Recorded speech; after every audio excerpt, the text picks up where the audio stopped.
Hey friends, hope you're doing well. In this short video, I'd like to briefly cover how you can basically run the Claude CLI for free. And what I mean by that is using Ollama instead of the Claude models.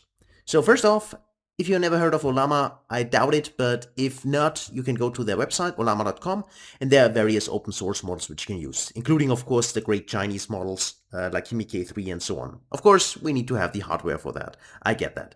But that's basically the idea. So you can go to Ollama, you can check out their models if you want to do that, and then basically need to install Ollama. You can download it for free. And when you then do, if you go to your code editor of your choice, you can just type in, if you're Claude installed as well, Ollama, and then launch, and then Claude. And what basically happens is that now, as you can see here, you can select one of the models. They also recommend different kinds of models you can download for free. You can see it here.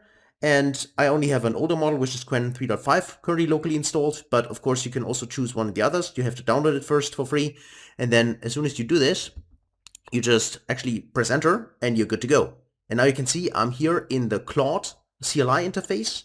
I can work with Claude here, but under the hood, instead of using one of the Anthropic models, I'm just using the model from, in this case, Ollama. And of course, every model of my choice, and of course, the model which my hardware supports. But that's basically it. And this means, of course, we can run it basically forever without paying Anthropic for that.